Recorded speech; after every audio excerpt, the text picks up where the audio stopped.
Ladies and gentlemen, dear guests, dear students, dear alumni, dear friends of the MCI, welcome, a very warm welcome to our distinguished guest online lecture of today of our digital live talk.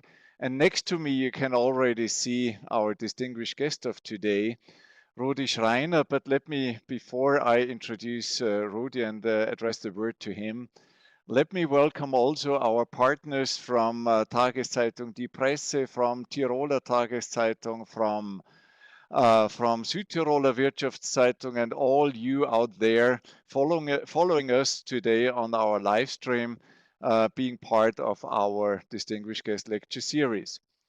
Now, today we are going into the field of tourism, and we have a very, very prominent guest today.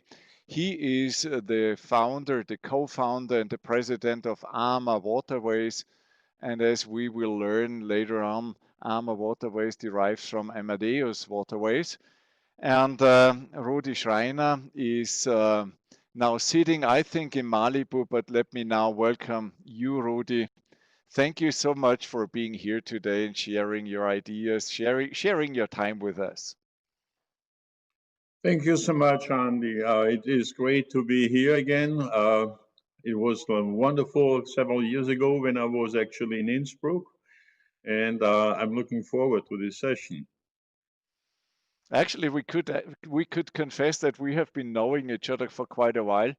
I was personally meeting you in Los Angeles, I think, that 30 years ago, 35 years ago, when you were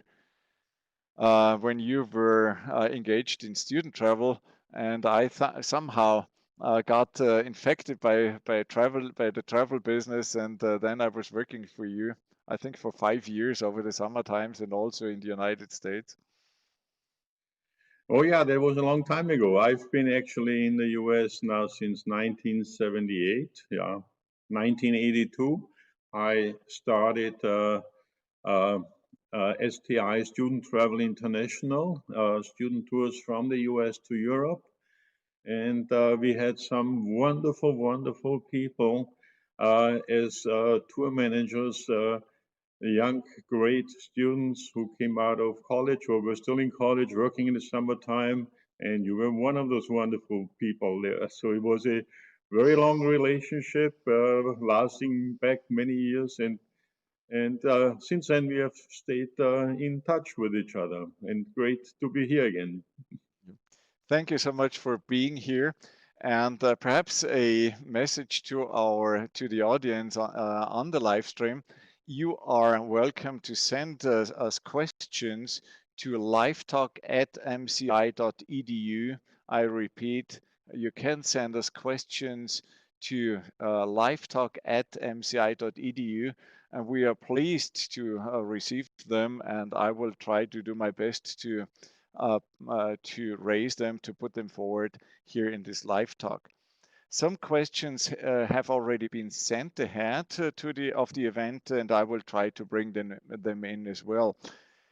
Now let me briefly introduce Rudi Schreiner.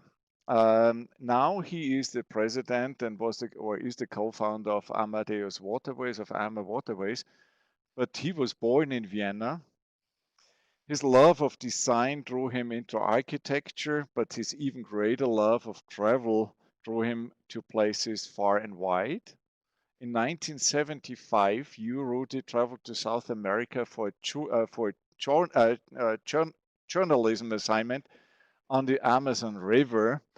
And I think you were there on a ship for quite a while. If you want to briefly describe some periods, some stages of your early career.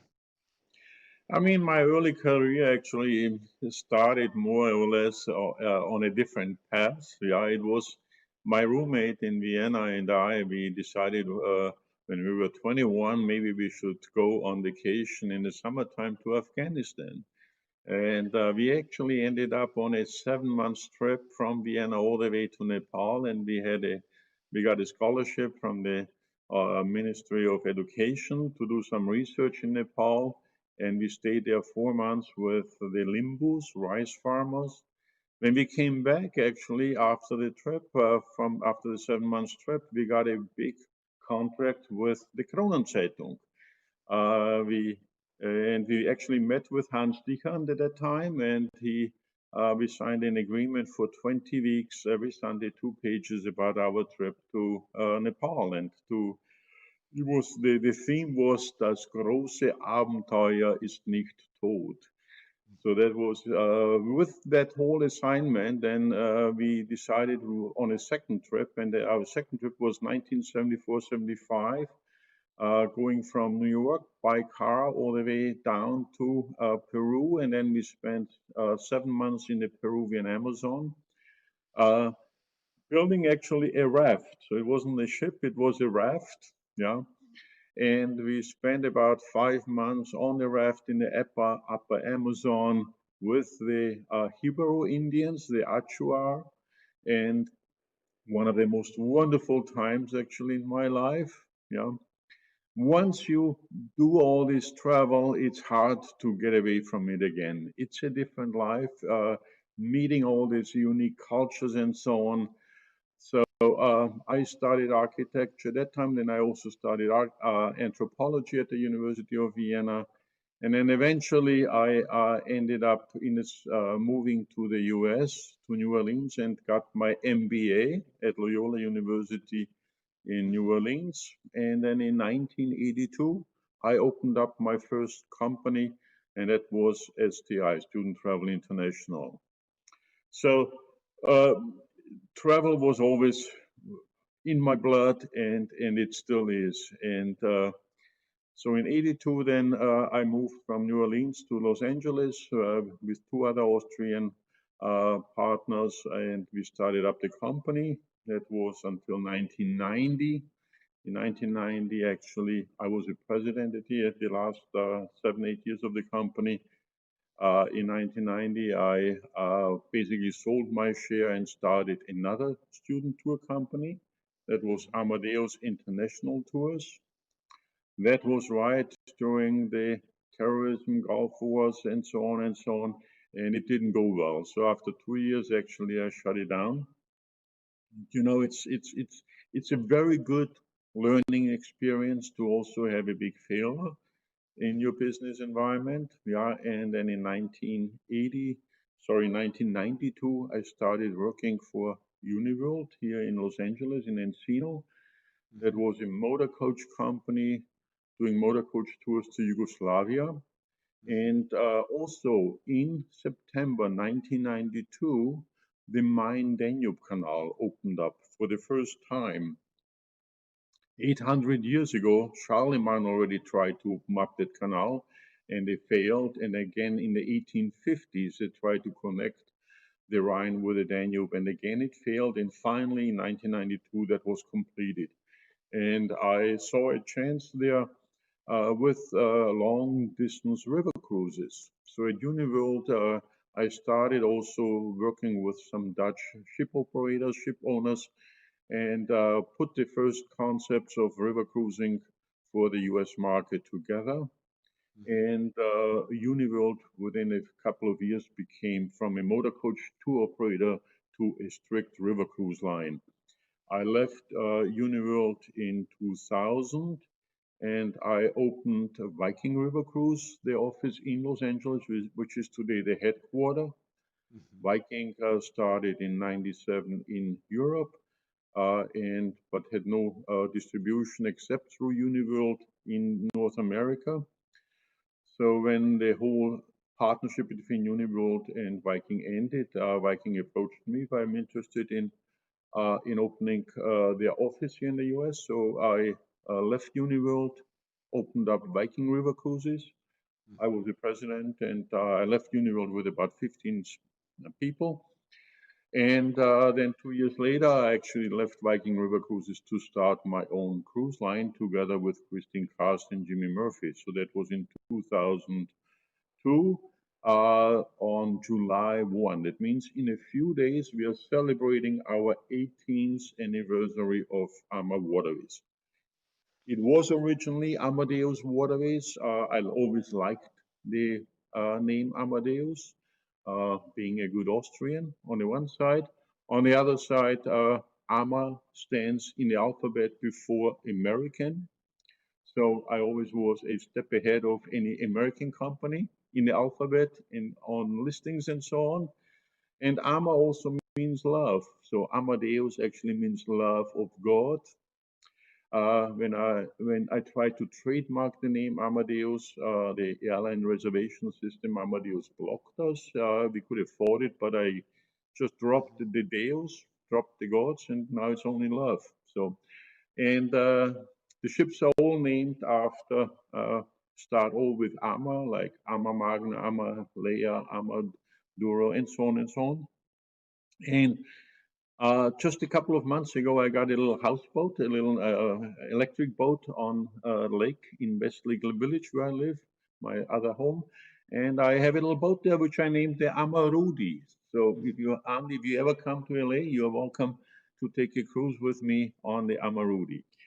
AmaWaterways has today 23 ships in operation. Like I said, it's river cruising, mostly Danube and Rhine. And also the Main River and the Moselle. But we also cruise in France. We cruise on the Seine, on the Rhone, and we also cruise on the Bordeaux areas. Plus, we have ships on the Douro in Portugal. We have 2 ships on the Mekong in Vietnam and Cambodia.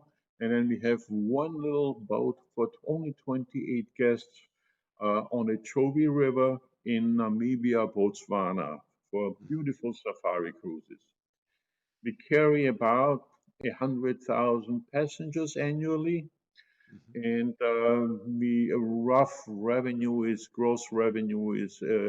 kind of $500 million, 500 million roughly gross revenue. We were 3 partners. Originally, when we founded the company, it was Jimmy Murphy, Christine, and me. And so the Murphy family on the one side owned 50%, and Christine and I owned 50%. Later on, we took an Australian family in, the McGeary family, the owners of APT, Australia Pacific Touring. And then we split up the ownership into 3 thirds, 1/3, 1/3, 1/3, 3 families. In 2015, we were approached by a private equity company from New York to buy into us. And initially, we had an agreement that we each sell 13%. So they keep 20, 20, 20. We keep 60, and they get 40. In the end, but they bought 50. So at that time, the company was valued at around $750 million. So the 13% was a nice payout for me and Christine. And so every year we added 2, 3 ships. Our ships are all paid off in cash. We have no loans left anymore. We financed all the initial ships on for 7, 8 years, but then about 10 ships, 12 ships ago we started. We had enough cash to paying them off and paying off the loans, and now we have no debt, which in this current situation is just wonderful. It is wonderful. I can sleep well. We also have good cash reserves where we can still enjoy a safe environment. I had always, I was always concerned in the last several years about major climate changes. I mean, in 2018, we had a monster heat wave in Central Europe, especially over Germany, no rain, low waters, and so on. And my biggest concern for the company was always that there might be a season where we just cannot cruise. And I wanted to be prepared for it. I didn't expect the pandemic. I rather expected terrorism or low water situation where we just couldn't cruise at all, or any kind of other, I mean, political upheaval and so on. God knows we had volcanic eruptions before, we had 9/11 before, we Had had it several all. scenarios. So we were well prepared. So I'm now sitting out this year. Hopefully, we'll get still a couple of months of cruising in. Hopefully, the EU will accept Americans to come back. We don't know how that will go. In the next few days, there will be some major decisions on travel restrictions between European countries and other countries around the globe. So it's going to be an interesting situation. Mm-hmm. Rudi, did you ever think now, you've been mentioning just, I mean, a very, very impressive number that your company was valued $750 million a couple of years ago, and you were paid out. And I mean, starting as a student and getting infected by travel and global travel and tourism, did you ever think where you would end, and or how do you feel like about that? How do I feel about this? Money was never really it sounds funny, yeah. Money was never important. Yeah, I mean, when I was 21, 22, traveling to Asia, I mean, my Asia trip, I spent roughly about $700. Yeah, each of or the three of us, so about $2,500, including buying a car and traveling 7 months to Asia. Uh, Both my wife now, Christine, who is born in East Germany, and I, uh, money is not the most important part. The important part is to enjoy life and to be successful in what you do. I think that whatever you should do whatever you like the best, and you should try to be the best at what you're doing.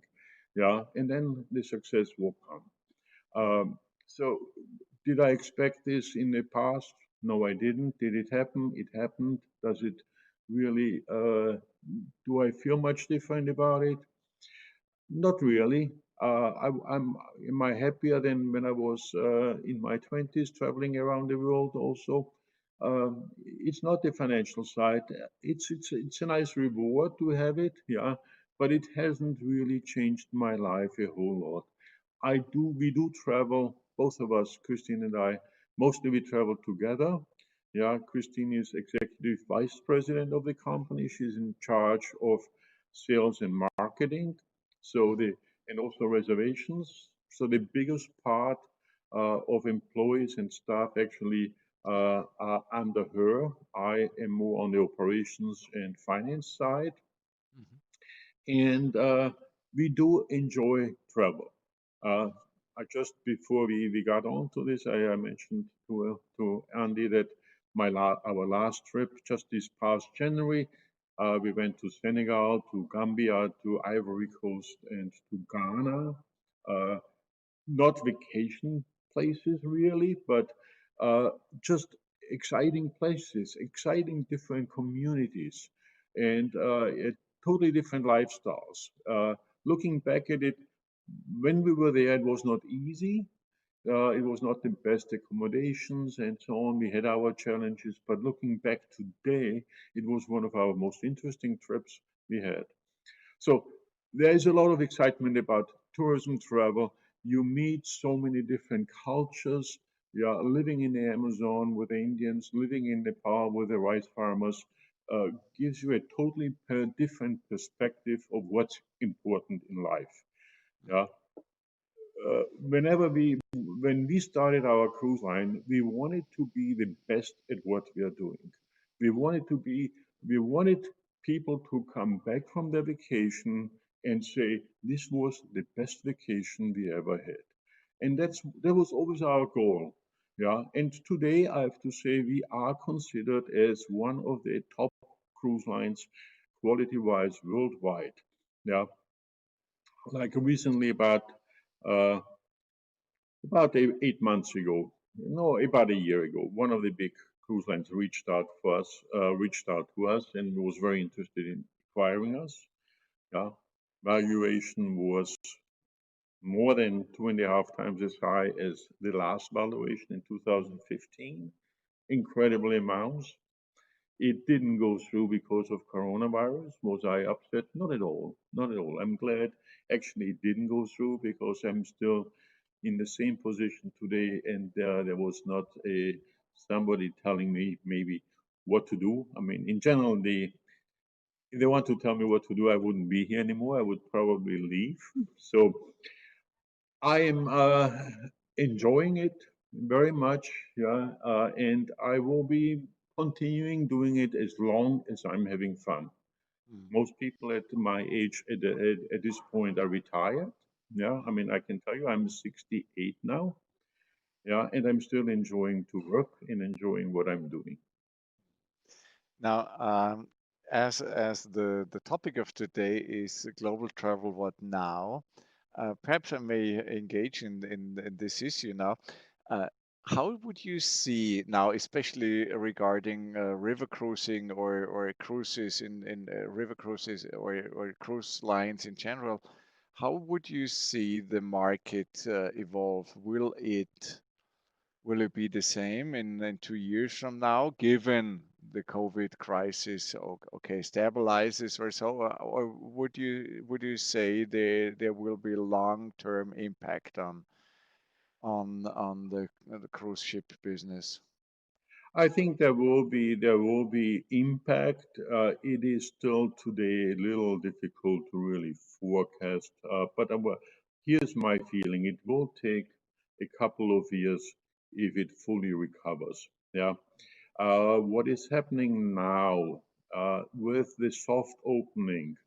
Uh, you have, first of all, you will find more domestic travel, yeah, because border restrictions, quarantine restrictions, and so on. So domestic travel will be the number one part that will exceed, and that's already happening within the EU, Mhm. and it's also starting to happen in North America. Uh, the And are you second thing will yeah, be are you the prepared second for thing. that? Excuse me. Can Excuse you me. deal with that in your business? Can I deal with it?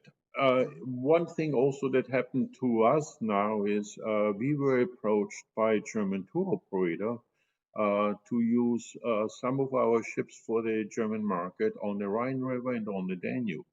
So Mhm. actually next week we are going to start with one of our ships with cruises from Cologne to Antwerp 5 nights and from Cologne to Mhm. Strasbourg 5 nights round trip, and then we have cruises from Passau down to Vienna and back 7 nights on a second ship, starting late on in July.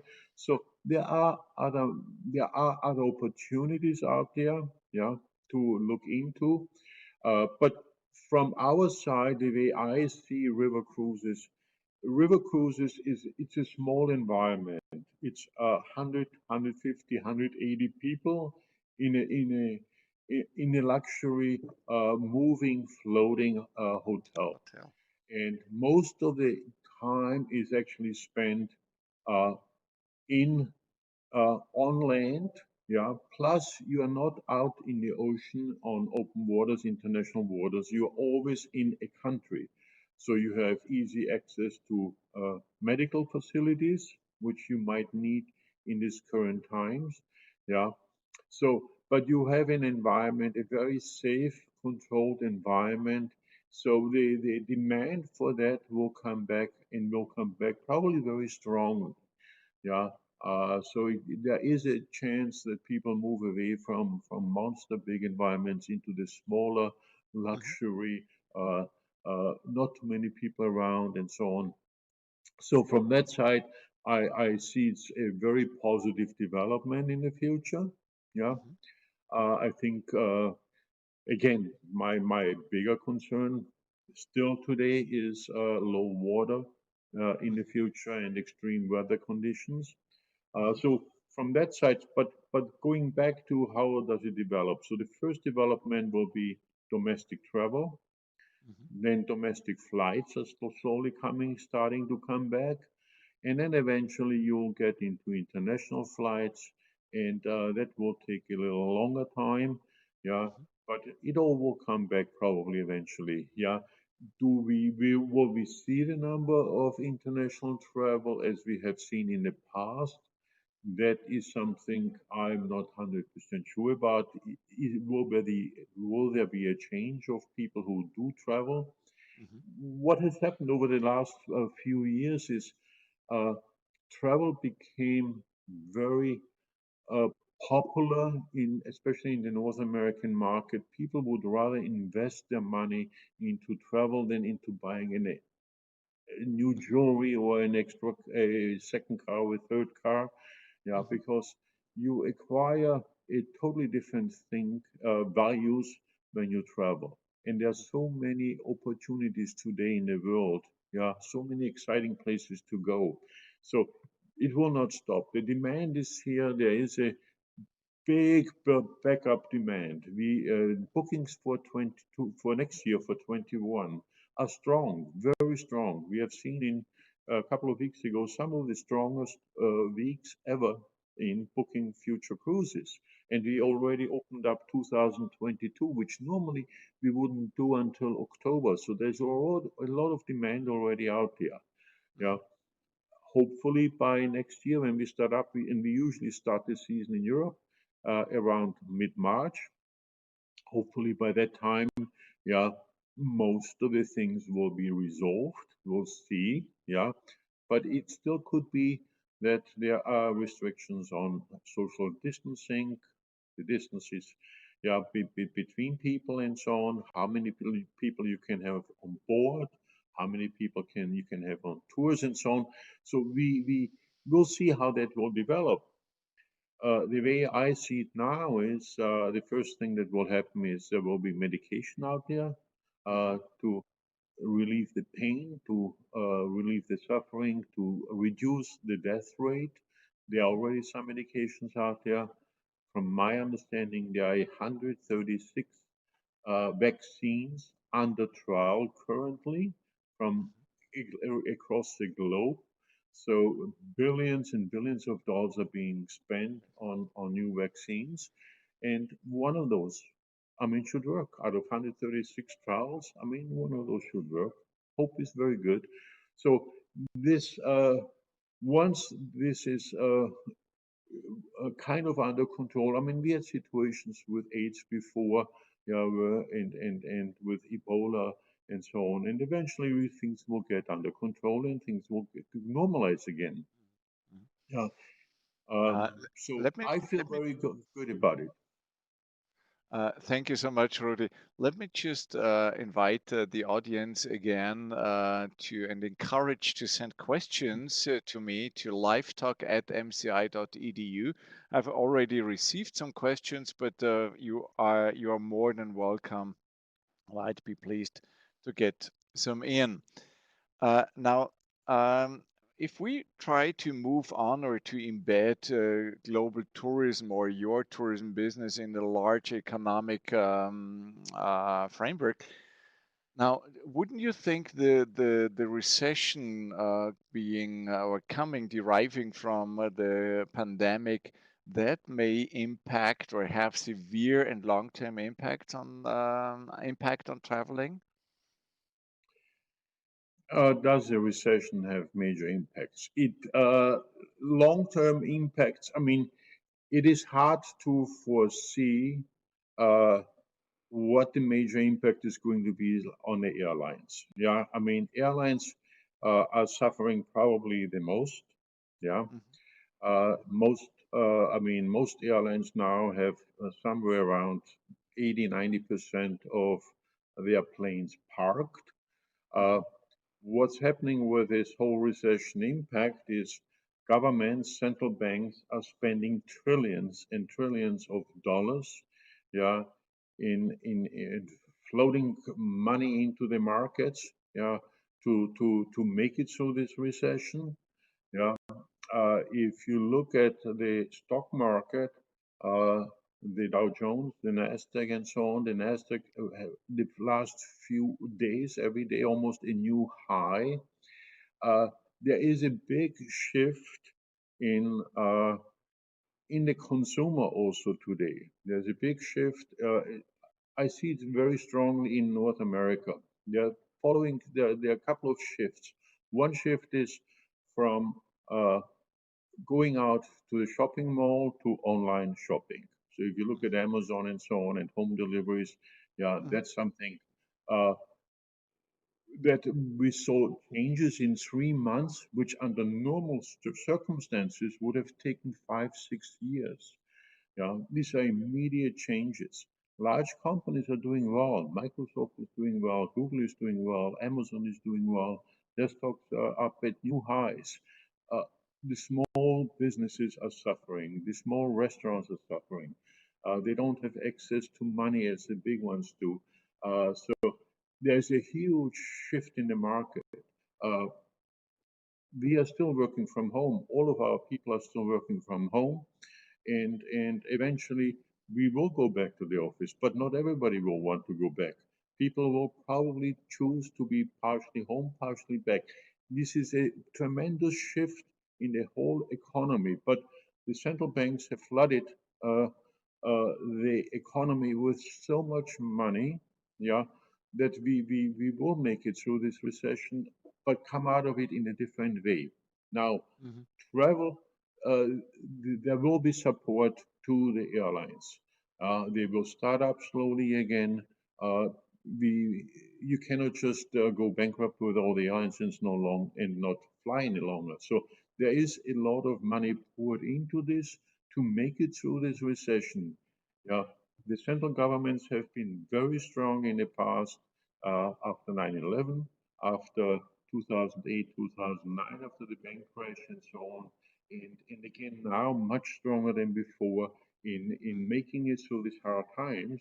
Mhm. We have incredible unemployment numbers here, but there is a lot of money out there. There's a lot of money being distributed, so so it changes everything. As soon as borders open up, as soon as we can travel again, yeah, there will be people traveling again, flying again. As soon Mhm. as these restrictions are gone, I mean, people are. Every state in the U.S. has different rules. Every country, every city has different rules.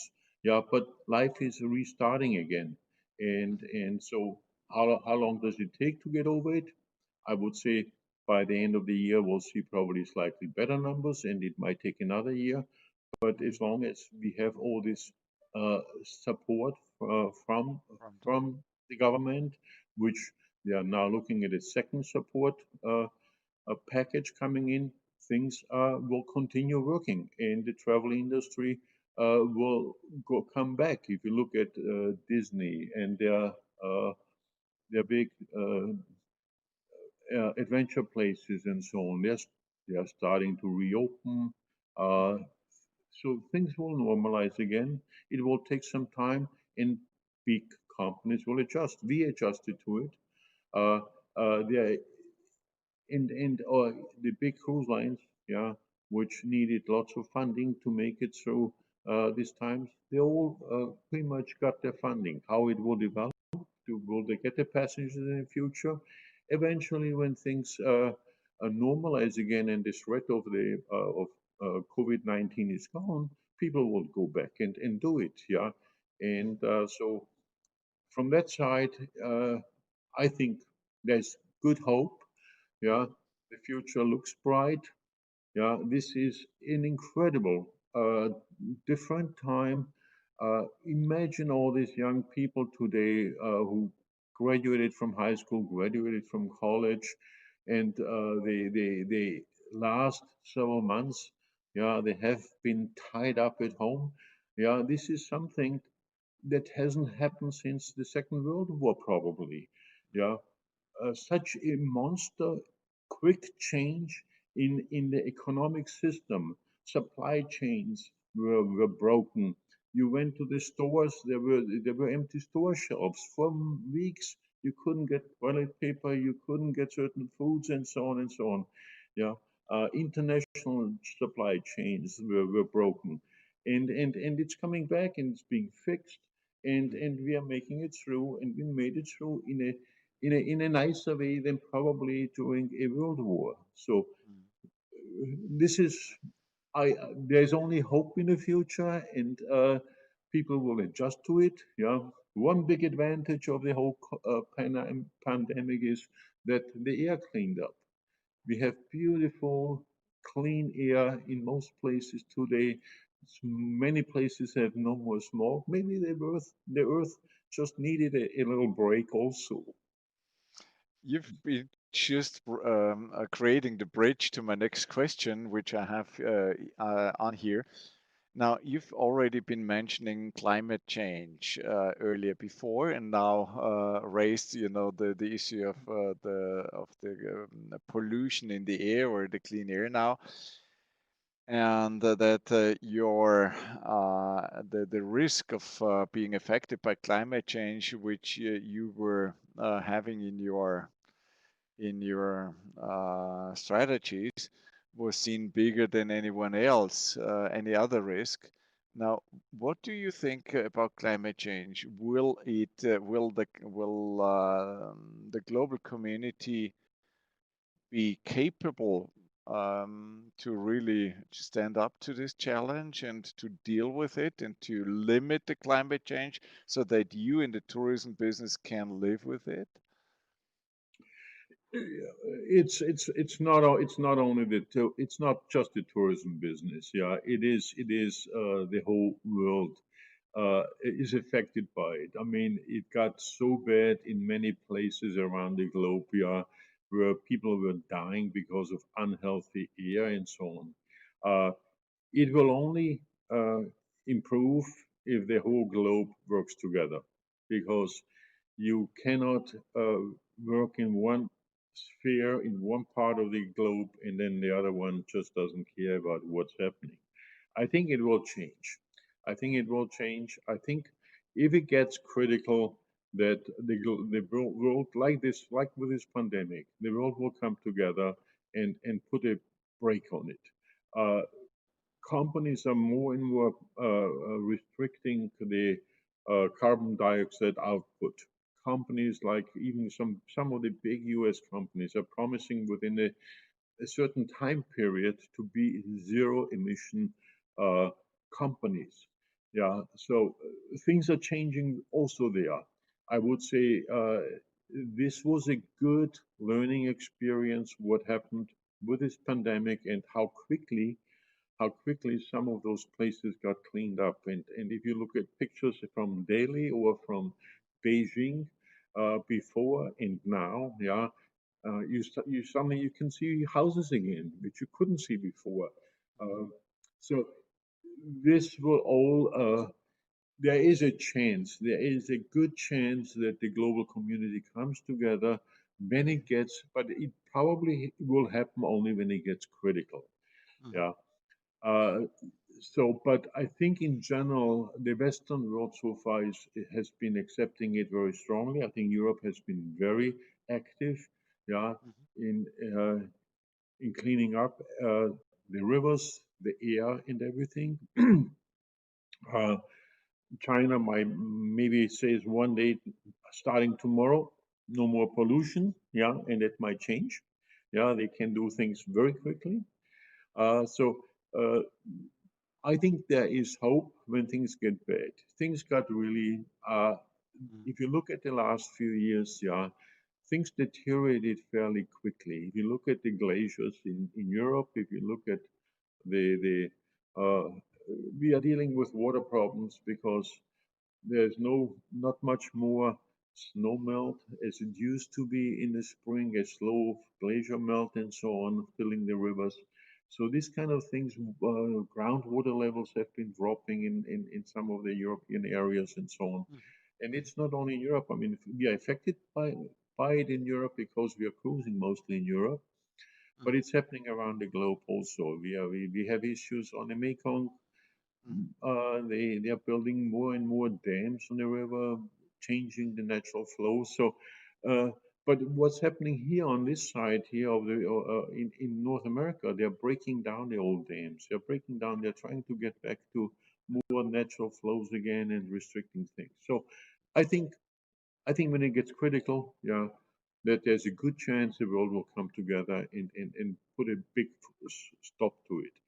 Uh, so, but it's still, for me, one of the scariest things.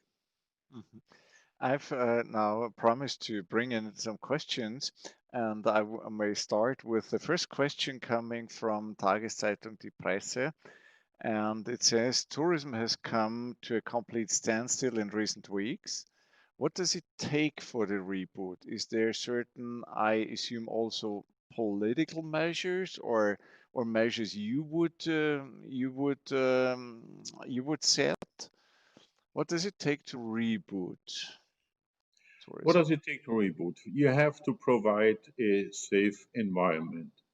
So what is happening right now is that local governments, everybody's in a learning process. There is no cohesive uh, grand movement. So everybody's trying to open up in different steps with different rules and regulations, and eventually it will all fall into place. So people are trying different approaches, but you need a safe environment for the consumer.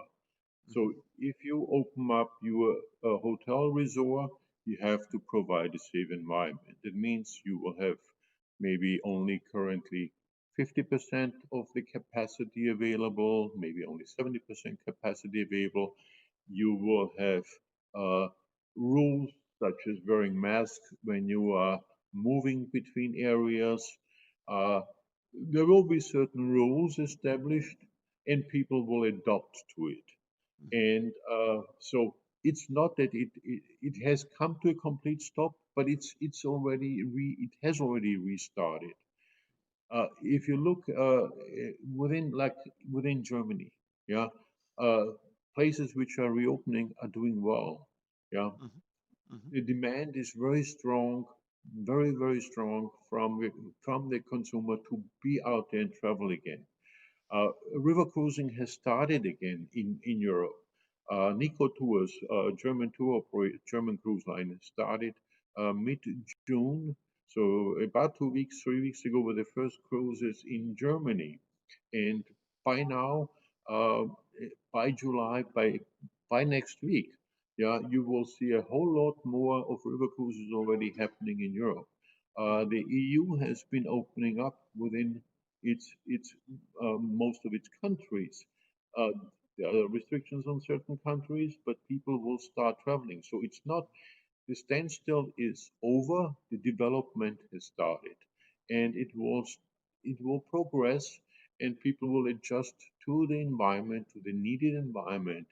Yeah, it will take a long time to come back to levels where it was before, but it's those unique people like Nico Cruises going out with 37 passengers and as many crew members on a ship which normally holds 200, just to go out and to be the first one. Yeah, great for them, good for them. Yeah, so this is something, and hotels are starting to open up, restaurants opening up. Yeah, all across Europe, all across North America slowly. Yeah. So it's coming back. It is already, the movement has started. Yeah. Flights, more and more flights are operating already in different areas. So there was a stop. It came to a complete stop. It's starting back up and it will slowly go back and eventually it will reach normal levels. How long it will take? For long hauls, much longer than for short distance flights.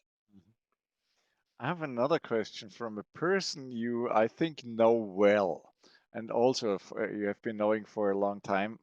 His name is Martin Churda, and he sits in Athens, Greece now. And Martin is managing large funds there for the European Union and also loans, if I'm not mistaken. And I may now ask the question. Hi, Rudi. Good to see you. Strong and inspiring. I have been in Greece for the last 3 years and wonder if you believe Greece will be able to attract American tourists this summer. Martin, please send me an email. I haven't heard from you in God knows 20 years, 30 years. It would be good to be in touch again with you. How is it? Americans absolutely would love to come back to Greece. Yeah, the question is, will they be allowed to enter Greece? So this is something that will happen in the next few days.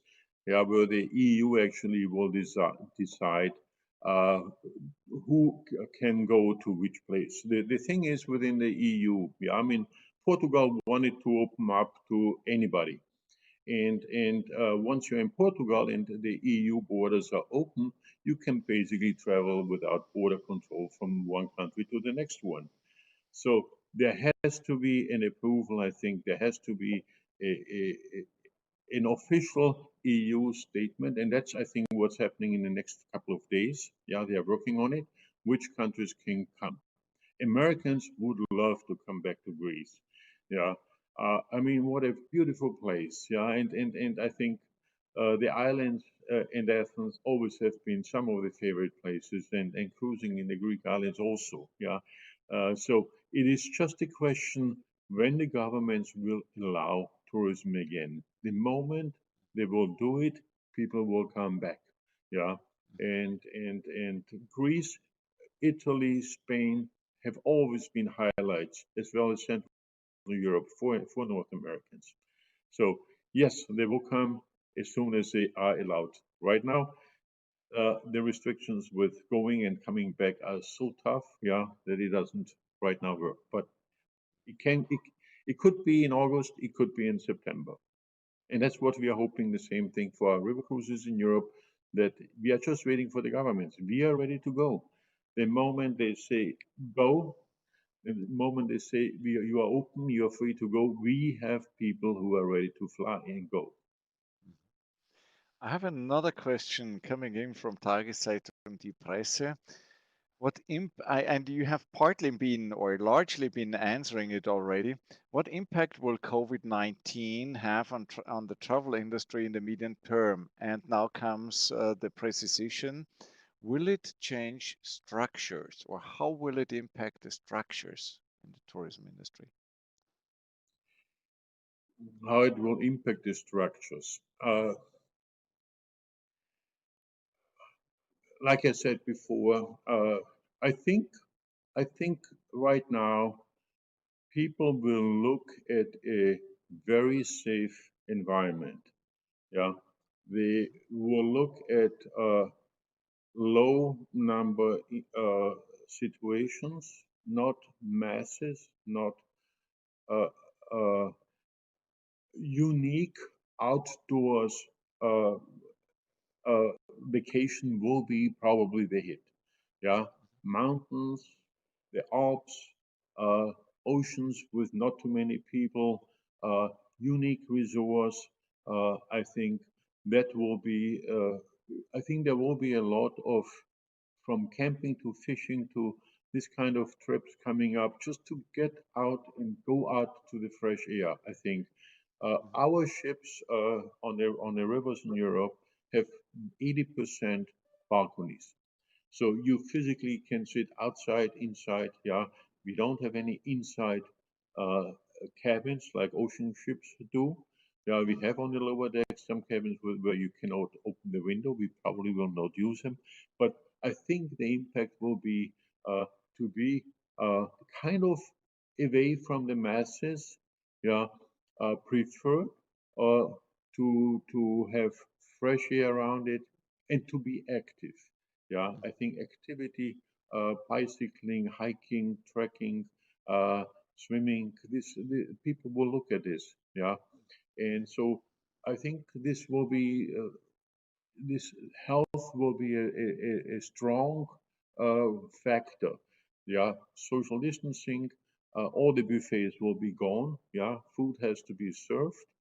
Yeah, no more touching of people here and there and so on. So I think all this will change, but it all can be done. Mhm. Uh, we'll see how it goes on with the wearing mask.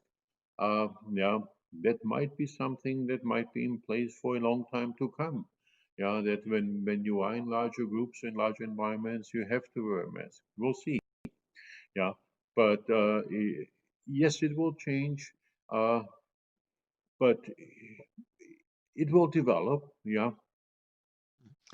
I've been receiving a question from David Adams from Washington, D.C. He brings in the issue of real estate. Now, you've been mentioning, Rudi, that restaurants are having a difficult time now, and many of them have no financial, not a strong financial basis. Would you think that these restaurants and the real estate will be purchased by those who have money now, and the real estate's prices are falling? That these digital companies now take the opportunity to invest in restaurants, into the real estate, and then have the outlet of their business there. I mean, looking at restaurants, one problem you have with restaurants, yeah, uh, restaurants is a highly competitive environment. Yeah, margins are very narrow, especially on food. The margins are very narrow.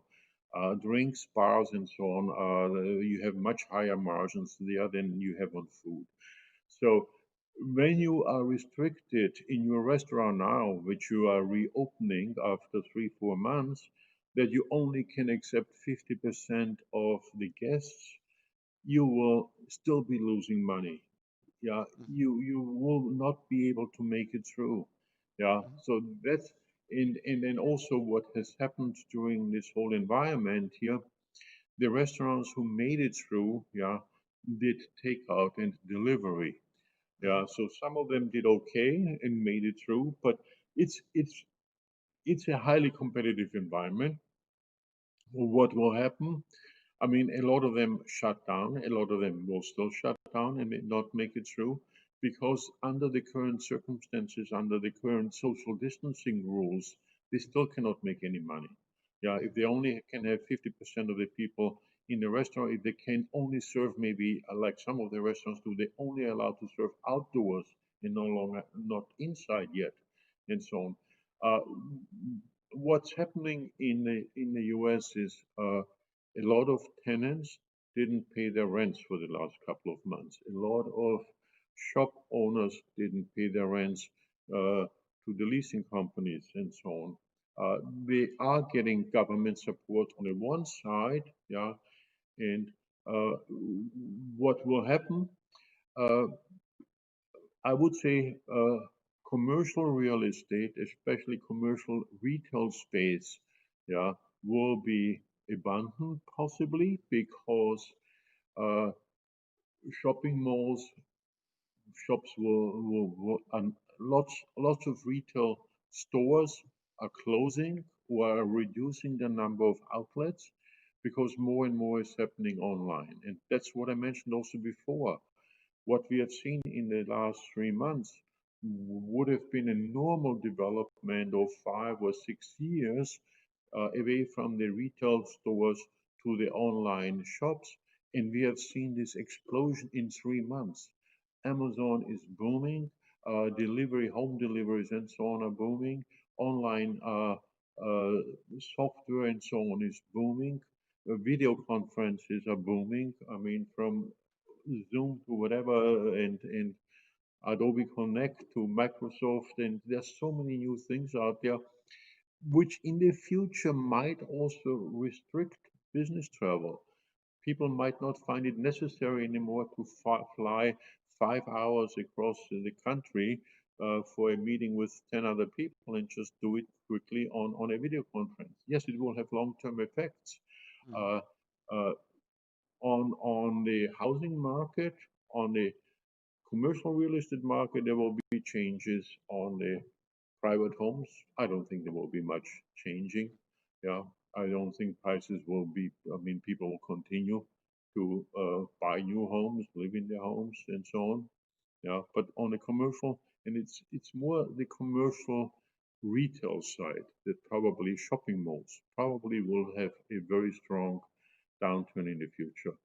Mhm. I've received another question by Tageszeitung Die Presse. What do you learn in terms of crisis management? Crisis management from the COVID-19 era? In terms of crisis management, uh, the first part is when the whole thing started up. Yeah, the first 2 weeks of March were for me some of the most critical weeks I've ever experienced in my life. And we start our season, our cruising season in Europe, around the middle of March. So we were aware that COVID-19 exists in China. Then the outbreak started in Italy, and I was watching daily, yeah, the progress north of the border. That means Austria, Germany, any cases, no cases yet, and so on. It was good, and that was end of February, beginning of March. We were hopeful that it wouldn't spread from Italy up to Austria and to Germany. Eventually, it did. Uh, so 10th of 12th of March, we already were equipping the ships. We already were moving staff on board and so on. And then the whole thing stopped. On March 15, it stopped. Yeah. So what do you do in crisis management in? It's first of all, you look at your financial situation immediately. What is the worst case scenario that can happen to your company? Mhm. What is a cash situation? Yeah, you have, God knows, $150 million in deposits, which now you have basically to return to the passenger. Do you have that money? Do you have the liquidity? How do you deal with it? You look at your staff. Can you maintain it? What's the biggest exposure you have? So you have a couple of weeks. In those couple of weeks, you have to make serious, quick decisions. Yeah, and crisis management. I went out from the worst case scenario immediately. So my scenario in March was we will not cruise in 2020. So we have to be prepared. Yeah, we have to see where we are placing the ships. We have to be prepared to see what we are doing with the crew. We have to be prepared with the offices. Can we maintain our office? Can we maintain our staff? And that was in those 2 weeks, we got pretty much everything under control, organized, and from then on, I slept like a little baby again. Um, Thomas Hansen from Stavanger, Norway, an exchange student, has sent a question to me. What was the most difficult decision you had to make in this COVID-19 era? Uh, Probably the most difficult maybe was also in those 2 weeks uh, to say, okay, we will suspend cruising until so and so on for the next couple of months. Was it a difficult decision? It's a planned decision, so it's not a moment that suddenly comes. Yeah, so it's a mass of little information coming together, and then you make a decision. Yeah. there is not a yes or no, or so decisions come automatically. Yeah. So I wouldn't say there was a specific difficult decision. Yeah. Uh, there was a decision of how do we move forward with our staff. Yeah. And it was looking at our financial picture. It was actually an easy decision to say no. We keep everybody. Yeah, we can manage, and we actually applied for government support. Yeah, we applied for a total of $4.5 million in PPE funds.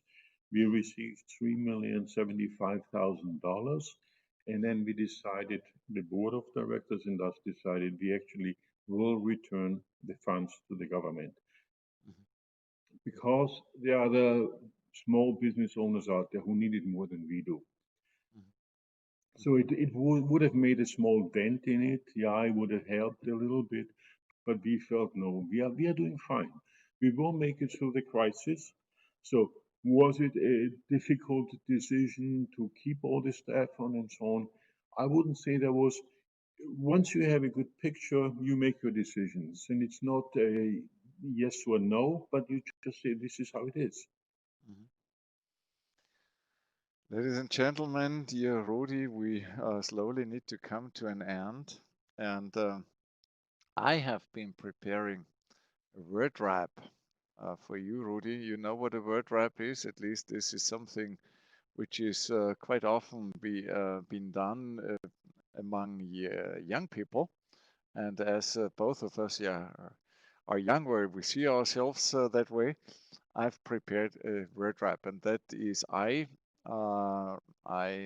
ask or I mention a word and ask you for your spontaneous reaction, and the reaction should consist of 2, 3, whatever, 5 words, but should be very quick and spontaneous. Okay. All right. So, Okay. leadership.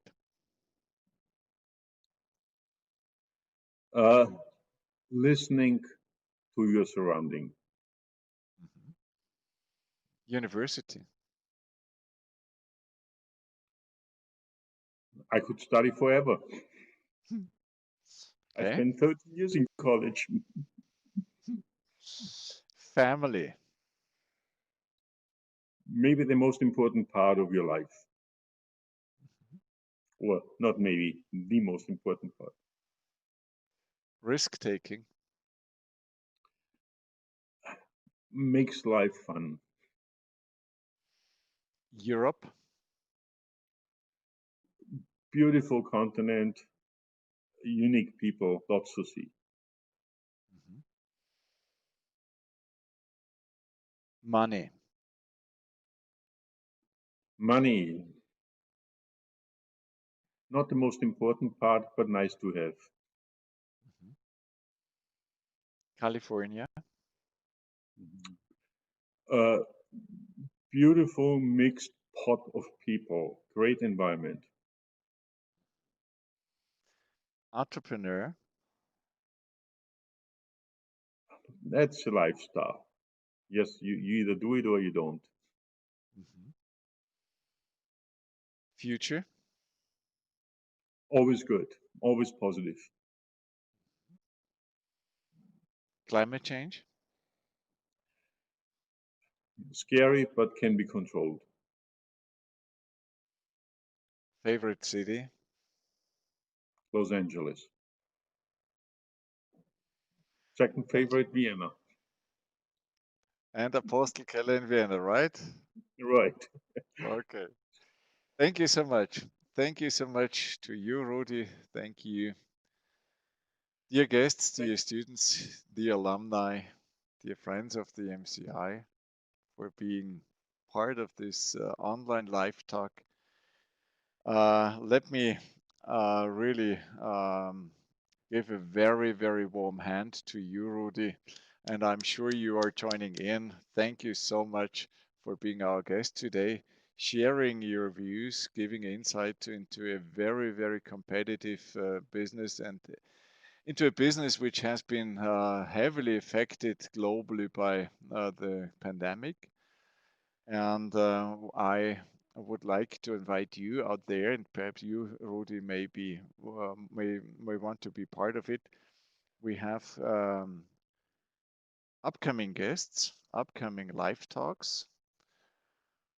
One is on Friday this week. It is Friday, 26th of June, 5 p.m. Vienna time, Austrian time. We will start with our Trevor Trainer lecture series. Trevor Trainer is the present US ambassador to Austria.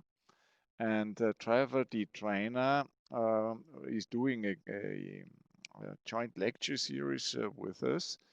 And his special guest, the special guest he's bringing in is Dick Costolo. He was the chief executive of Twitter until 2015 and is a multi-entrepreneur now in the Silicon Valley. And he will be talking about the role and impact of social media. And the next week on Tuesday, the 30th of June, also at 5 p.m. Austria time, we will welcome Cindy Mabaso Koyana. She is the chairperson of AWCA. That's a large investment holding in South Africa, and she is one of the most important African business leaders. She will be talking to us on leadership in turbulent times. But now again, thank you, Rudi. I hope you and Christine and your business are doing well. Thank you so much. Perhaps you want to conclude this little online live talk with a final statement. Yeah, thank you so much for having us, and for having me here. It was great to be there again. And thank you to the whole audience for listening.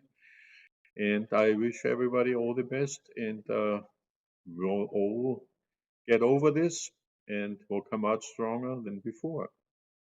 Thank you. That's also our plan. Thank you. Thank you.